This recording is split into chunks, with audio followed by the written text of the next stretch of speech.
Hi students, in this video I'm going to talk about America as a new nation, and so that's kind of what I want you to think a lot about this week, about how following the Constitution that we focused on last week, the United States is making its transition from a collection of states to being bound together as a nation. And we begin with the election of 1800. John Adams, very unpopular as president, and so the Republicans are going to win the election. That's kind of unquestioned. But what's interesting is that Thomas Jefferson, who was running as president, and Aaron Burr, who was running as his vice president, theoretically running as his vice president, received the same number of votes. And Burr refuses to give way. And so there's this big drama, and the election has to go to the House of Representatives. And the House of Representatives has to vote 36 times before they can be sure that they want to vote for before they vote for Jefferson to make him the president.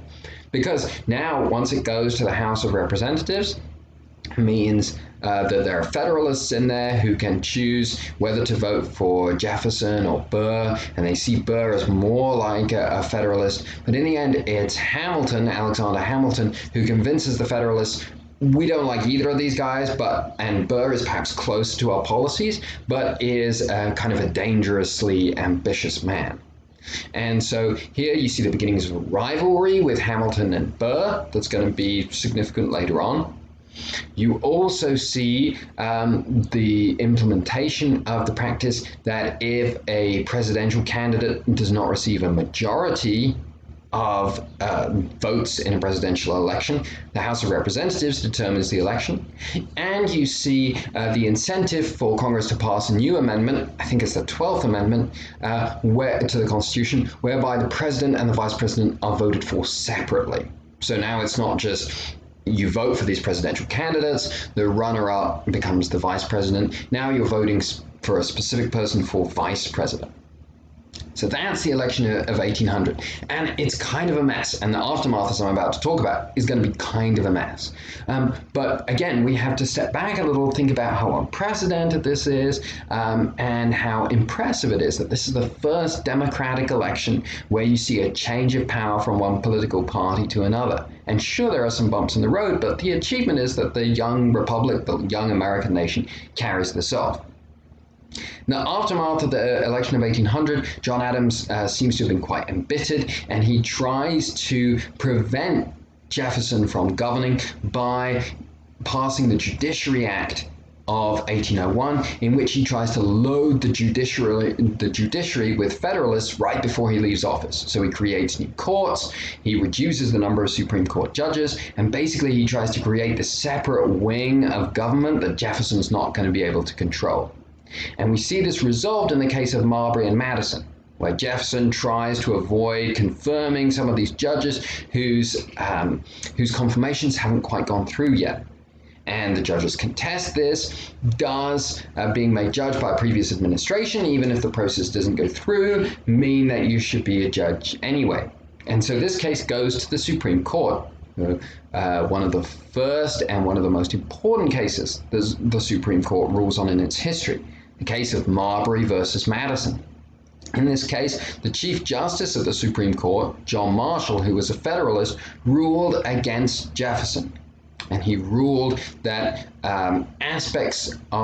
he ruled against Jefferson on the grounds that a previous Judiciary Act passed by Congress was unconstitutional. This was significant not just because Marshall and Jefferson are going head to head, but because Marshall, the Supreme Court Justice, is establishing the prerogative for the Supreme Court of what's called judicial review. The Supreme Court can decide whether an act passed by Congress is constitutional or not. This was not envisioned by the framers of the Constitution. This is a significant increase in the power of the Supreme Court. By the time he retires in 1835, John Marshall's legacy will be to make the Supreme Court the most powerful court in the world, and to set the stage for the Supreme Court to become increasingly powerful over the course of American history. So that's one aspect, one result, one effect, one fallout from the election of 1800.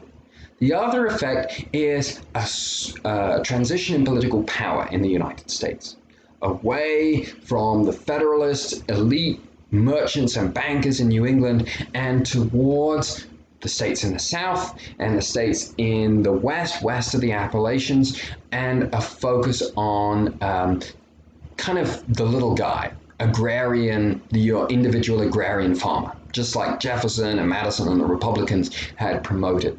And we see this in the way that Jefferson presents himself as president. When he goes to his inauguration, he doesn't wear a sword in the way that Washington did. He presents himself as just an ordinary citizen who's been chosen to be president. Whereas Washington had kind of straddled this line that he's not a king, but he's also has a certain dignity. So with Washington, there's the practice that you didn't shake hands with the president. You just bowed to the president. And Jefferson, we see a shift away from that. Now you shake the president's hand because it's a sign that you're equals, that he's your representative, but he's your equal. And so this is kind of the way that Jeffersonian Republican politics in the early 19th century is changing the focus of American politics a little bit. In his approach to government, Jefferson was certainly not an anti-federalist. He believed that a national government, an efficient national government, was necessary, but he believed that that government should be restricted. And so what's really interesting about his government is that one of the rare times in history when we see a government choose to reduce its power.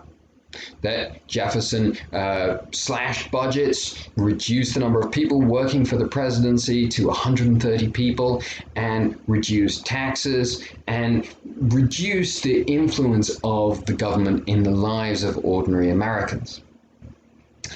At the same time as this is happening on a domestic level, on a more global scale, we see America becoming more influential and more powerful. And we see this first of all in America's war with the Barbary pirates. These are pirates from the north coast of Africa who tended to attack merchant shipping. After the Revolutionary War, after independence, the Americans no longer have the protection of the British Navy. And so their ships are kind of easy pickings for the pirates, who are capturing them, and selling, in some cases, selling Americans into slavery. And they insist on receiving basically protection money so that they don't do this. And so this leads to Jefferson going to war, sending American ships into the Mediterranean to protect American merchant ships. And this is somewhat successful.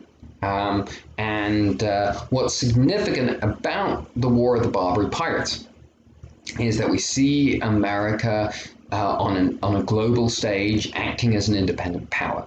And this encourages a sense of national pride at home. It encourages, again, this idea of the new nation. People start to think of themselves as American rather than just coming from a particular state. There's a pride in fighting for their nation of the United States. On a more practical level, it also lays the foundations for an American Navy and the ability to protect America at sea, which, as we're going to see, is going to be very crucial in just a few years' time.